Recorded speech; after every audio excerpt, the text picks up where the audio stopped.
On the morning of June 20th, 2011, the world lost a very special person, and we lost our brother. We wanted to make this tribute as a celebration of his life, but also we wanted to make it to let you know why we loved him so much and why we're going to miss him. Police are investigating the cause of a fiery car crash that killed 2 people, including Ryan Dunn, one of the stars of the popular MTV show Jackass.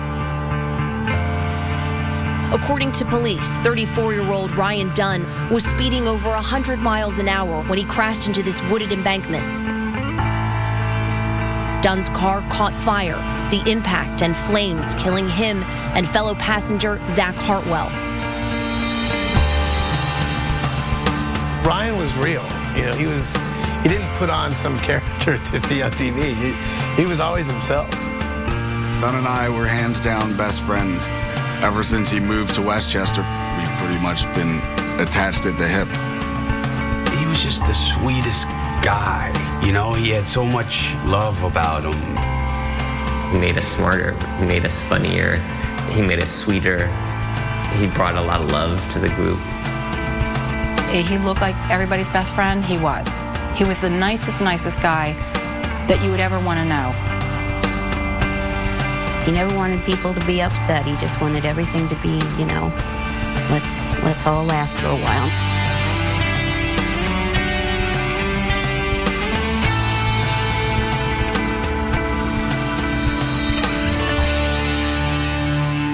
Ryan was born June 11th, 1977. We lived in southern Medina County, and then we moved to Brecksville when he was 2 years old. He smiled all the time, even as a little baby. And as he got older, he was very mischievous. He hated school from day one, and I think that's probably what started him off. He just did not like school, and he cried a lot. So he got the nickname Crying Ryan. According to my other 2 children, it was because I babied him, and that's why he cried. But, of course, I wouldn't admit to that. He never was limited by reality. If he thought it'd make you laugh and entertain you by telling you he jumped off of the balcony and, you know, landed on a goose and rode around a lake, that's what you're gonna get. He was happiest whenever he could make anybody smile or laugh. That's all he ever wanted. And it was from as early on as I can remember, that was his motivation. And then we went to Westchester when he was 16. And he loved Westchester as soon as he got there. Hello there, Bam. I met Ryan when I was 12 years old. He came from Cleveland, Ohio. He went to East High School with me, my brother, Brandon DiCamello, Chris Rabb, and we just kind of hit it off right away. And we started this really terrible band called Soul Roach. God, I can't believe I'm even saying that. It's pure excitement here at Soul Roach City. Let's take a picture of the shirt. Jess, stand up. Let's see the shirt. That is Soul Roach. I started this band with some guys from Westchester, and we didn't have a singer, and he's like, I'll sing. And I was like, oh, can you sing? He's like, no. But I don't know, he just was such a character that he made like a good front man in a band, you know? Bam here is my backup singer. He's a professional skateboarder and he's cool. So we got accepted to the Battle of the Bands at East High School, and we came in last.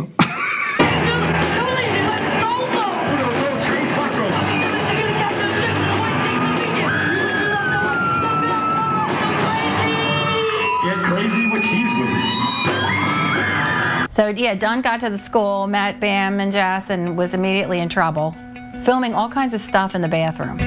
Take 402.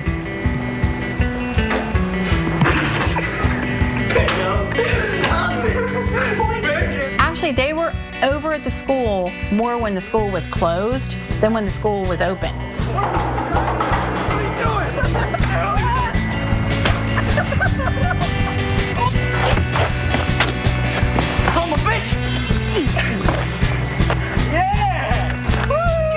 Bam kind of pushed the, filming things, and we were all just friends.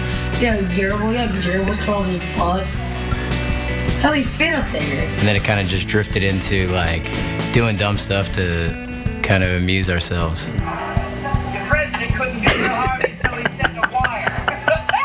As the years went on, we realized that why not just put the stuff out on a video since everybody's asking for it anyway. And that's when CKY started.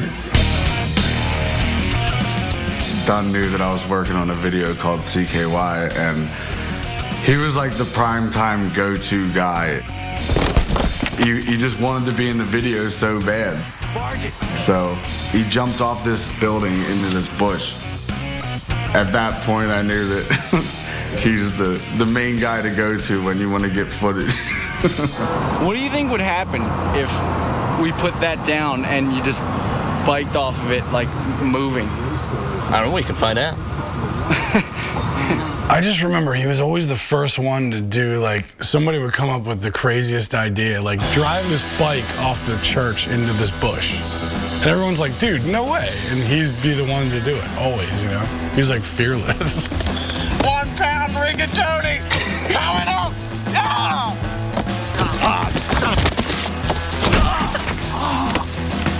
I had no problem, like, you know, crapping myself or doing the gay rollerblading, but as when it came to like jumping off roofs and riding bikes or whatever he was doing, it was like he just would go for it. One of the first things I remember seeing him do, well, actually, he didn't do anything. He was sleeping. Congratulations. He was sleeping and D. Camillo rubbed poop in his face.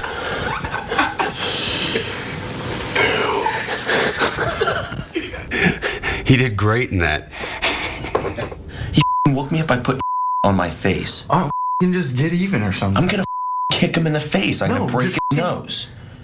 Just dump jelly on him or something. Jelly? The guy put on my face, and you're talking about jelly.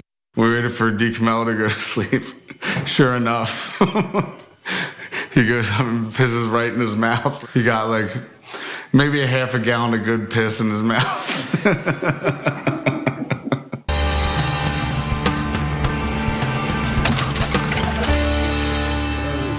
When this whole thing started with the CKY movies, and then when Jackass came about, that's when he really started to blossom.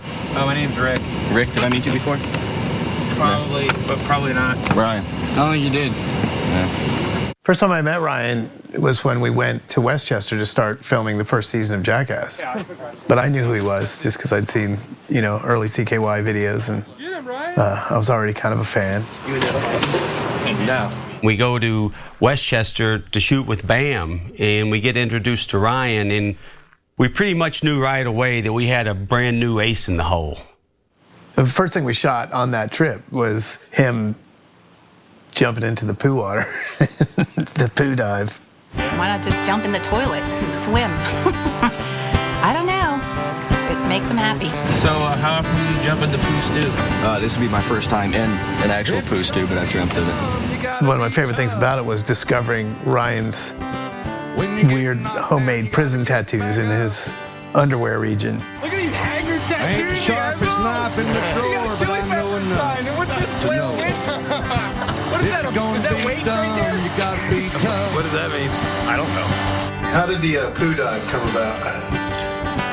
I'm void of any talent, and I needed to make a living, so I jumped in. I'm Ryan Dunn, and this is poo diving. It's gonna be done, you gotta be tough.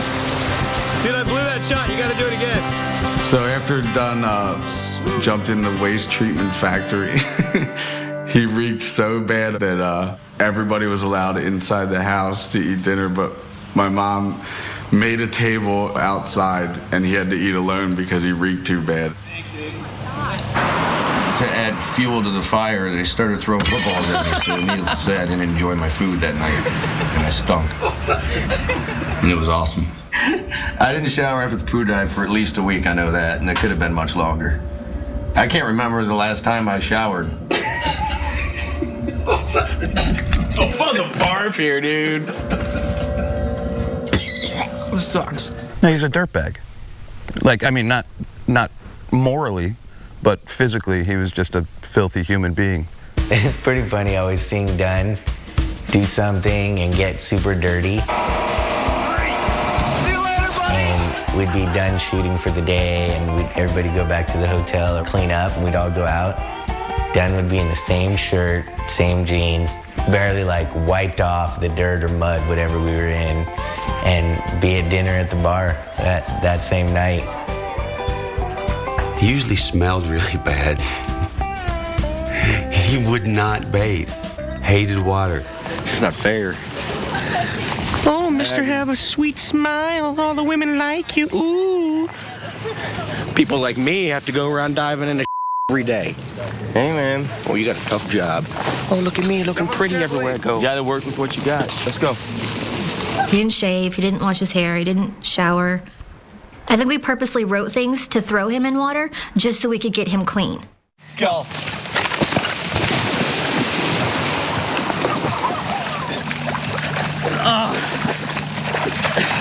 Sick. The bungee launch, I hated that, and that was like 10 years ago. Imagine how much I hate it now. I've got 10 years to marinate on hating water, and now here I am, back, getting tossed into water. It's a huge, big, disastrously annoying circle. Damn it. Another miserable water situation for Ryan was on number 2. Basically, we put Ryan on the roof of a van on a pair of water skis, and then Preston was going to drive the van and hit the brakes right when the van hit the water, and he's supposed to water ski across the the lake. How solid do you feel up there? Like, I don't know. I don't think I've ever done this before. if Ryan Dunn doesn't get hurt on this one, this whole skid is riding on my badass intro. You know, not being a stunt driver or trained in any way, stopped way too short. And he didn't skim. He just went straight down to his face. Into cement and muck and... Why did that not make it? What happened? Ryan was mad because he took a major fall on that and it never got seen. So here's our chance to let the world see some of Ryan's beautiful art. Now it's time to rediscover the lost art of van surfing. Ryan Dunn will play the role of Teen Wolf, while Preston Lacey plays the role of his cool bro Styles.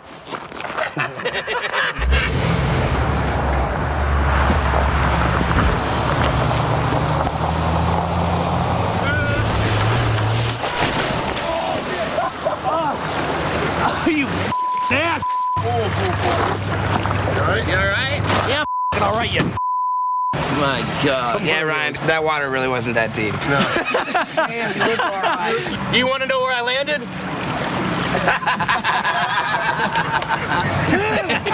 Yeah! He ate pure and I highly recommend to never do that, kids, because he got muffed up, didn't he? Yeah, he did. You are not very good at skiing. You're not really good at anything. You're not very good at skiing. I haven't found one thing I'm good at.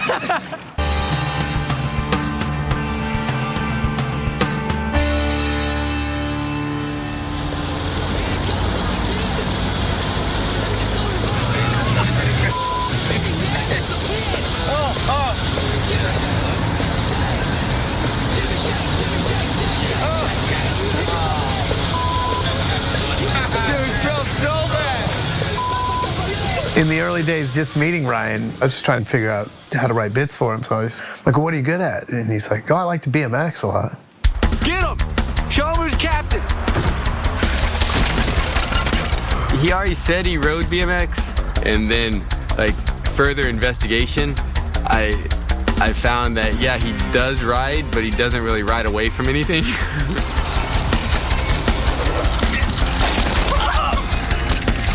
And he was very much into like going for things that, you know, there was no way he was going to make it from the beginning.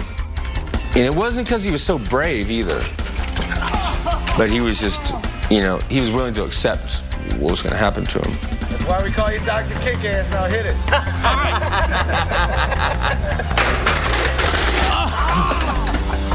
Yeah, he was very graceful in his wipeouts.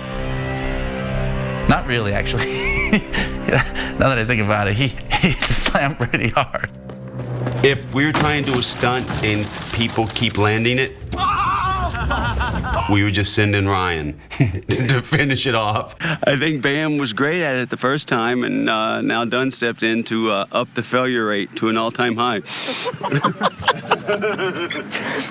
I don't think he ever landed anything except for on his face, which worked for us. If he wasn't pranking you or trying to get you while we're filming, then outside of that, he was like the most genuine rad dude.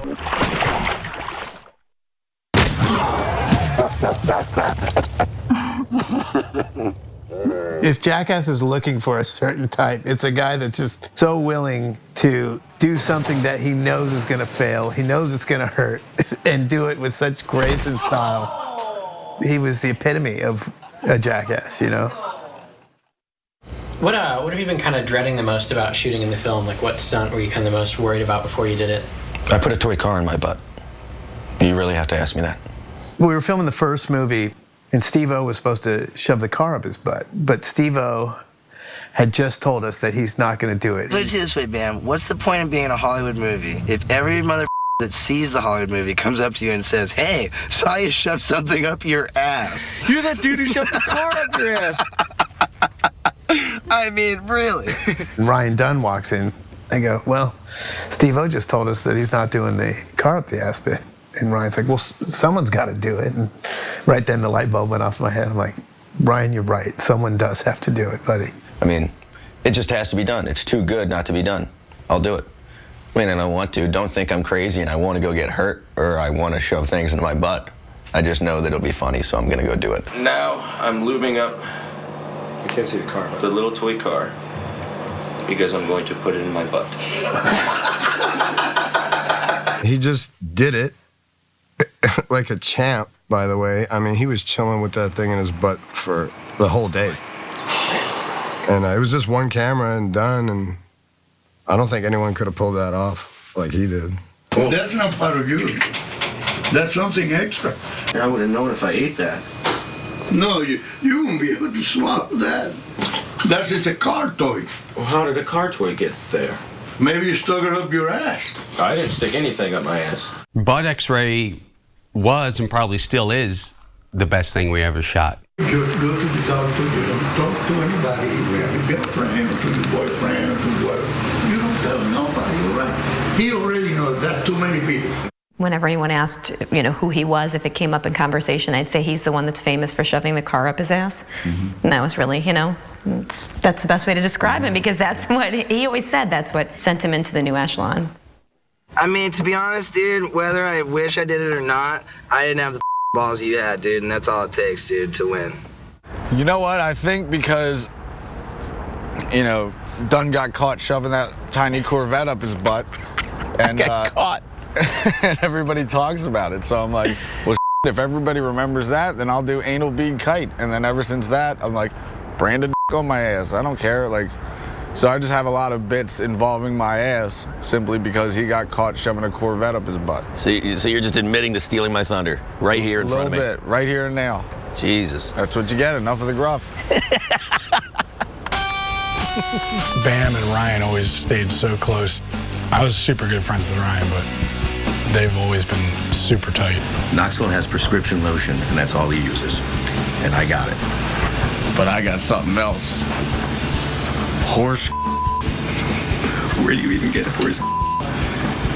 From a horse, idiot. They had their own lives, but they just were so close. Really, really close. Really close. I'm not whipping your out. All right, well, pull the fat up. Get up. I'm at it. You're at it? Couldn't even call them friends.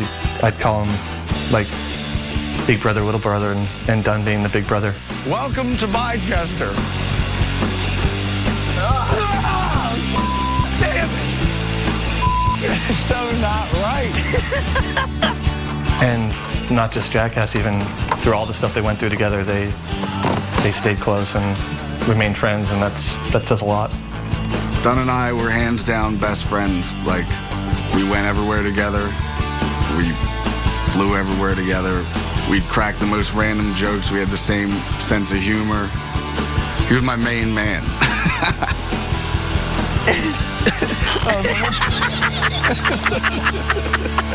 They were two best buds. And it's weird now that it's not like that anymore.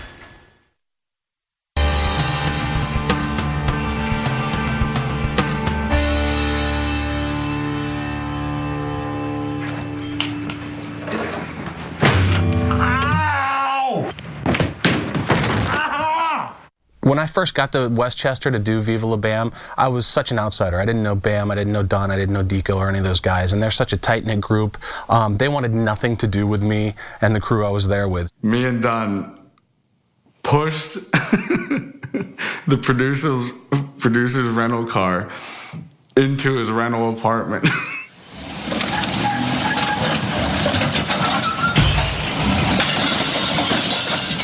In my dream, I hear the sound of angels or sparkly miracle sounds, and as I open my eyes, the front end of my rental car was inside of the living room of my apartment.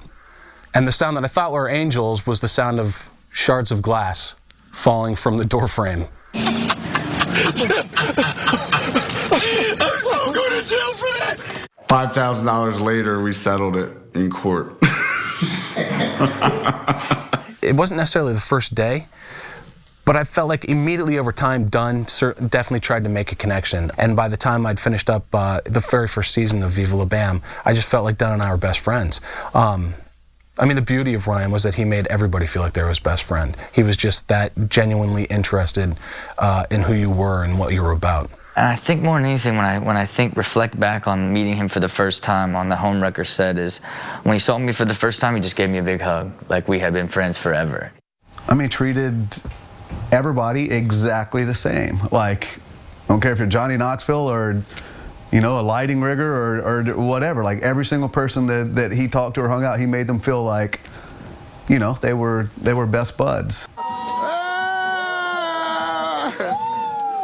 I've never seen Dunn guarded with people. We would be out in public and people, you know, always coming up to him. Like, they wanted autographs, he would sit there and chat with them forever. You know, he just loved talking to people. He's really open. And I wish I was that open. I was a fan first, you know, and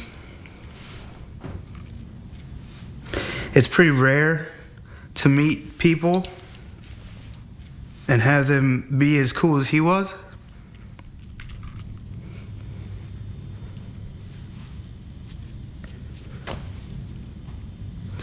He truly was a cool dude. Out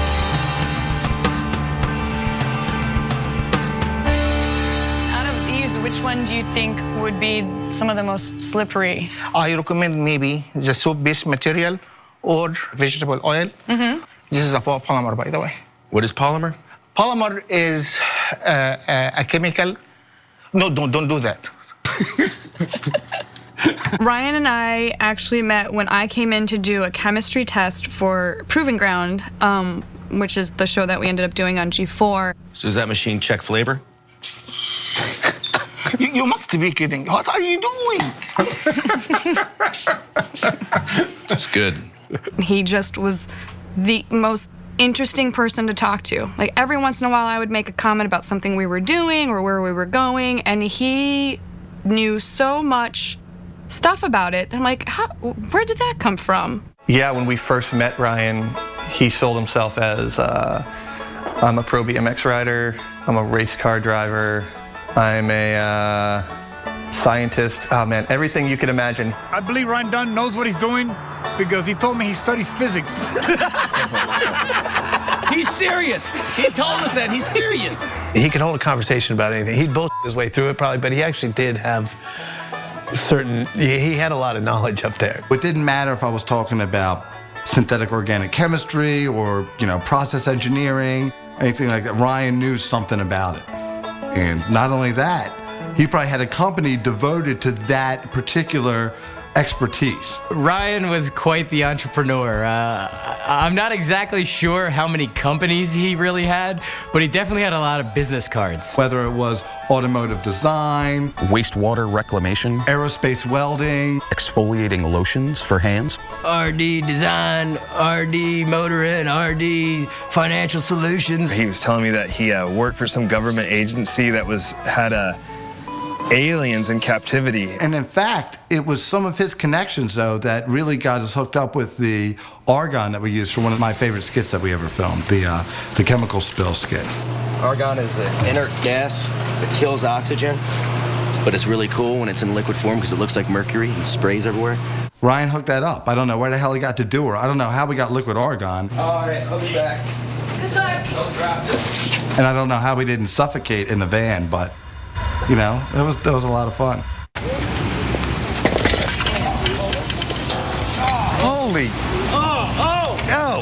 Speaking of Ryan Dunn's business opportunities, the car stereo thing was one of them, and that led to a pretty horrific day. A kid from school lent him his Volkswagen Jetta so he could drive to the mall, buy a stereo system to hook it up, and he invited me, my brother, and Chris Rabb to go with him. So we're driving there, and Rab's screaming in the back, just chaos. We got, like, you know, whoever playing on the radio just cranked, having the time of my life, and I'm speeding because I'm a punk kid. He's driving like 110 miles an hour to the point where Rab grabs my seatbelt and buckles me in. 10 seconds later, we flipped 8 times in oncoming traffic.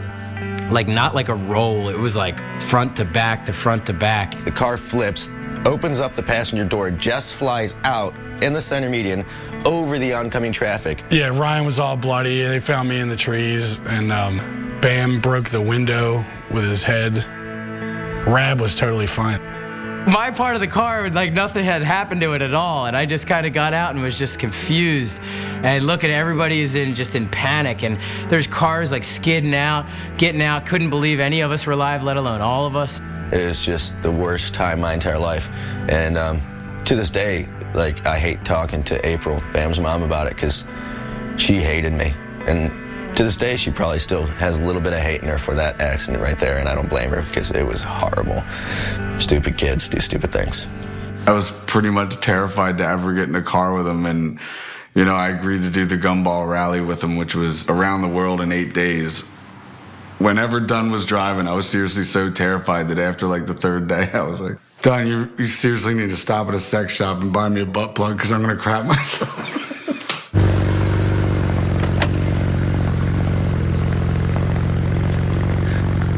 This is the new race car. We're prepping it now for this year's 12-hour endurance race, and hopefully we won't be landing in 5th or 4th or 3rd. We'll be landing in 1st, or else I'd be very upset. He is a good race car driver. He did do a race in West Virginia, and he got 1st place. I don't even know how many cars he had, but he was so into it. He would just, you know, buy these crazy fast cars, take them all apart, put them all back together again, customize them. He was way into it. Full-blown gearhead. You know, started from skateboards to bicycles to, you know, eventually cars. But anything could get him moving a little faster intrigued him. What do you think's happening here with this one? Go check his oil. How about this? Blew it up again. Don't buy a car made by Dolce & Gabbana and you'll be fine. Piece of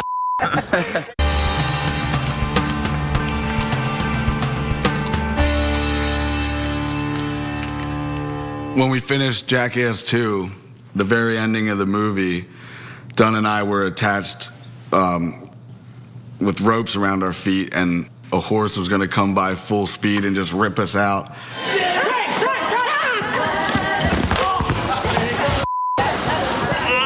Oh, that one. Tell me you f***ing slapped that horse. Okay, you're not okay. Yeah, I'm all right. No, I'm fine. I got this broken. I'm just going to myself. So just don't touch my leg. Dunn landed really wrong and messed his shoulder up and wound up getting a blood clot. It was really scary. It was scary to all of us because, you know, we don't think about that stuff. And then, you know, blood clot is really dangerous because if a chunk of that went into his heart or into his brain, he would die. I've never seen a man more scared in my life. I mean, they literally took him from a checkup at his physician straight to the hospital and told him, hey man, you could die any minute, you know? And it was, he had the fear of God put in him. It was pretty dire. I mean, like what was going on with him. So he had to be on all kinds of, I think, you know, these clot busting drugs and things like that. And it really kind of put him into a funk. Jackass 2, behind the scenes, take 3. You got it done. Almost done. Ugh. Sense the excitement. What? I sense the excitement. I'm on medication. The last thing I can be thinking about right now is Are you hurting? oh God, you don't even understand. Are you sick? Yeah. I got blood clot, nerve damage. All because of this garbage, so shoot. I just put 2 needles in my body. That was fun. Gotta go do some more. So let's shoot. Do this interview. So not only did he have this blood clot, but he had Lyme disease. That's something that sort of just makes you miserable, takes all your energy out. And he went from this, you know, fearless immortal to a guy that was giving himself shots every day just to remain upright. Being frightened and hurt, he's kind of withdrew into, well, at least away from us. You know, he wasn't there for the 24-hour takeover or 2.5, and I didn't like him not being around. None of us did. He went in like this really dark place for 2 years, and you know, didn't want to be on film anymore, didn't think that he was funny. Even with us guys that, you know, lived down the street or lived with him or, you know, saw him every day, I guess he became kind of a recluse. I remember going to a Chinese restaurant and we came walking out and fans were running up to him and saying, you know, you're Ryan Dunn from Jackass. And it's the only time I ever saw in all the years that he was involved in anything. He said, no, I get that a lot.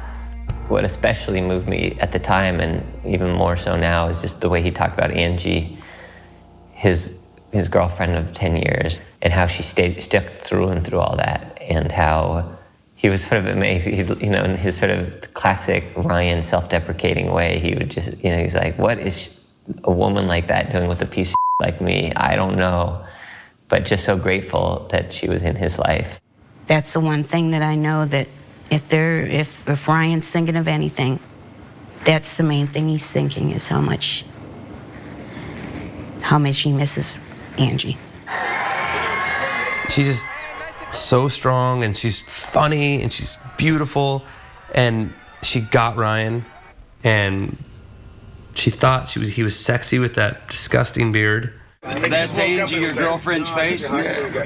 She made a stupid face, and I took a photo, so when she was out of town, I got a tattoo. Oh, my God. Angie is beautiful, but that picture really doesn't do her justice. No. When he introduced Angie, and I was like, What? how the did this guy get this chick? And then I was like, well, all right, so he's famous and he's on TV. And then he's like, no, this was even before Jackass. Yeah. We had a lot of questions about that. That kind of blew our minds. I still can't believe it. And I would But he's a constantly handsome ask guy, him. you know? He's very handsome. He's very handsome, but He was always talking about how small his little penis Yeah. was, though. What did he say? He said it looked he like... once referred to his penis as a button in a fur coat. Which we loved so much that we wrote that into our television show. It sucks. With Dunn gone, I think I now have the smallest penis on the Jackass cast.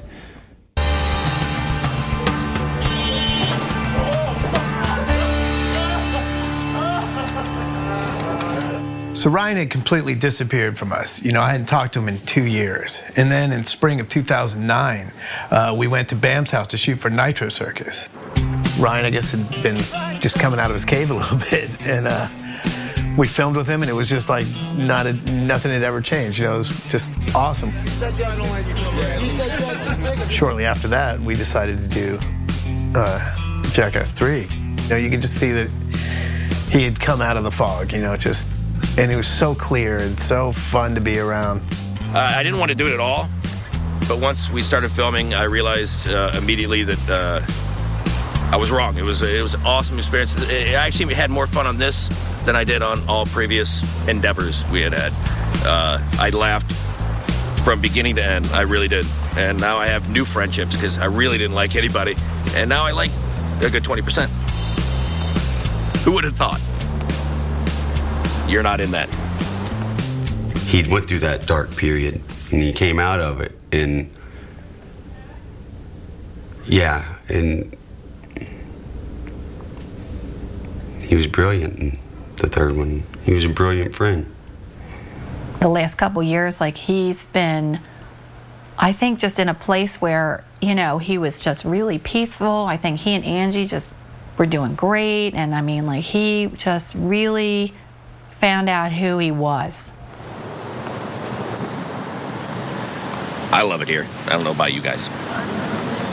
I am happy. A happy Dunn. This is me happy. Everybody. I like Happy Dunn.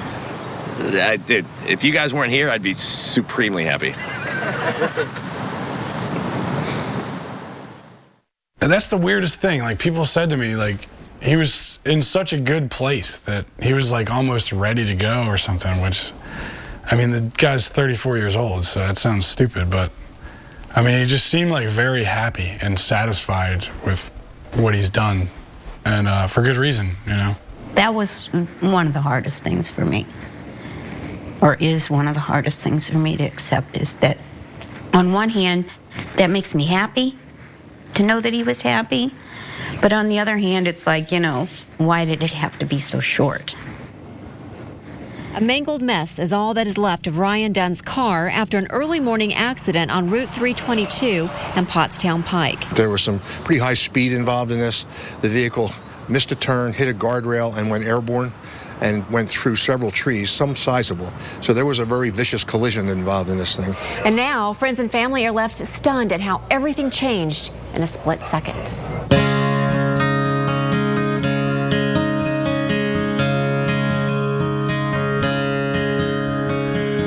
There are stars so distant, the light that left them ages ago just came into view. That twinkling we're seeing now may be. There's been rumors before on the internet about some of the cast dying or something, so I didn't think it was real. That's the way. I was in shock. I didn't believe it. You know, it still doesn't feel real. I don't know if it's ever gonna really completely sink in. Part of me doesn't want it to, but just so we know, I guess that's the way it's gotta be. We've been doing this for so long, you know, like we're a family. God lets the light outlive the star. You know, to think that that's it. You know, we're not going to see him again.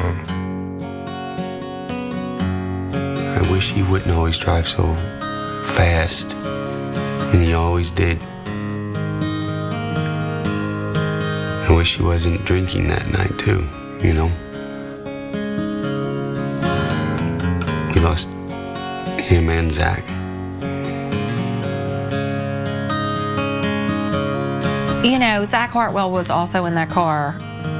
Sometimes when you have a larger-than-life personality who is in an accident, you only hear about the one person, but he was just such a happy guy, always that upbeat person.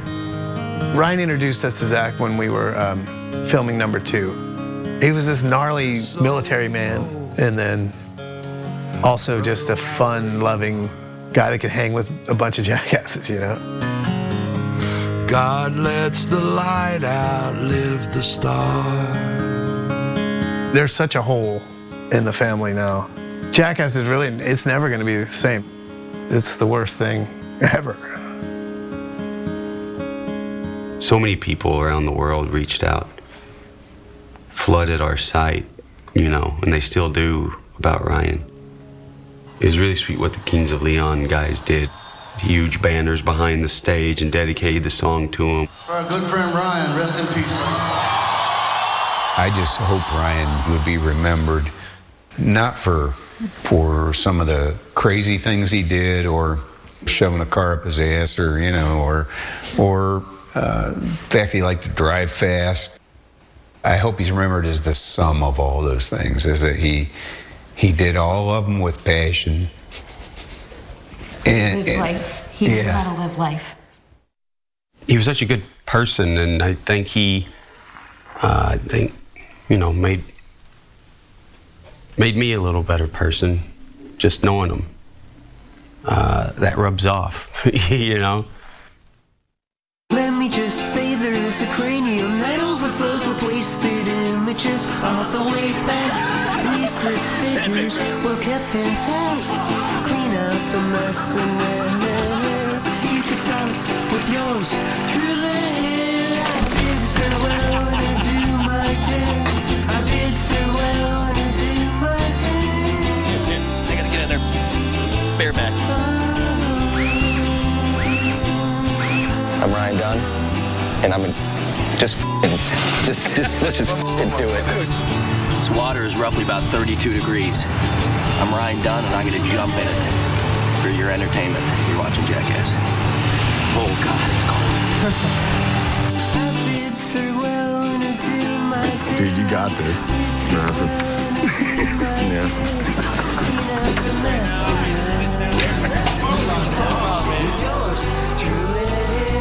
Tip for that, dude. Great job, man.